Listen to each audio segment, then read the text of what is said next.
마지막 때를 위한 성경 공부 2. 미혹의 시대의 기름을 충분히 준비하는 슬기로운 처녀가 되려면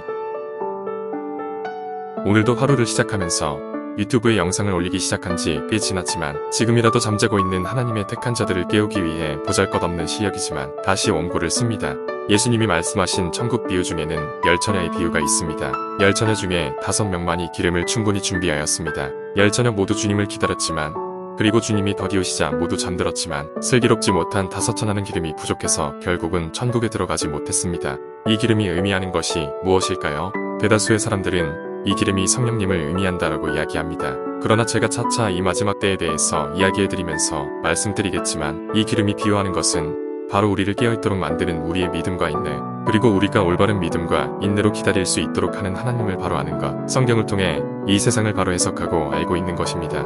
성경과 세상을 아는 지혜와 지식이 이 세상에서 우리를 깨어있도록 만드는 것입니다. 그 지혜와 지식은 바로 성경 안에 있습니다. 개역 한글 계시록 14장 12절 성도들의 인내가 여기 있나니 저희는 하나님의 계명과 예수 믿음을 지키는 자니라. 다시 본론으로 돌아가서 그래서 예수님께서 10처녀의 비유 마지막에 이런 말씀을 하셨습니다. 개역 한글 마태복음 25장 13절 그런즉 깨어있으라 너희는 그날과 그 시를 알지 못하느니라. 깨어있기 위해서 무엇보다 가장 기본이 되는 것은 바로 성경이 한치의 오차도 없는 완전한 하나님의 말씀이라는 것을 깨닫는 것부터입니다. 그것이 되어 있지 못한 분들은 제가 앞으로 이 영상 시리즈를 써나가면서 말씀드리게 될 사항을 믿지 않게 되실 것이라 저는 생각합니다. 즉 기름을 충분히 준비하지 못한 처녀들은 깨어있지 않은, 즉 마지막 때를 바로 보지 못한 그리스도인이라는 것입니다. 많은 미혹들이 있을 것입니다. 아니 지금도 너무나도 많은 미혹들이 이 지구에 있습니다. 마지막 때의 가장 큰 특징은 바로 미혹이 넘쳐난다는 것입니다. 그 미혹들이 어디서 나왔을까요?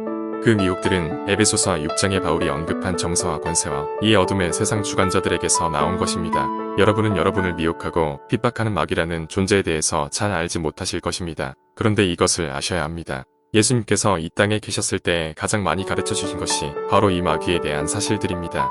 예수님께서 비유로 말씀하신 거의 모든 내용은 천국에 대한 것 아니면 마귀에 대한 것입니다. 그 것들에 대해서 이 영상 시리즈를 통해서 여러분들에게 알리려 합니다. 이 마귀의 정치를 알아야 그들이 이 땅에 펼쳐놓은 미혹이 드러나고 그 미혹의 실체를 알고 분별할 수 있는 지혜와 지식이 있어야 믿음과 인내, 즉 슬기로운 5처녀가 준비한 기름이 충분하여 미혹되지 않고 예수님의 혼인잔치에 들어갈 수 있는 것입니다. 사탄, 마귀는 여러분이 생각하는 것보다 훨씬 더 간교하고 교활합니다. 이 땅이 미혹으로 가득 차 있고 미혹에 빠지지 않은 사람들은 거의 없다고 봅니다. 그러나 다니엘서 후반부의 다니엘에게 예수님께서 말씀하신 것처럼 깨어날 자들은 깨어나게 되리라 저는 믿습니다.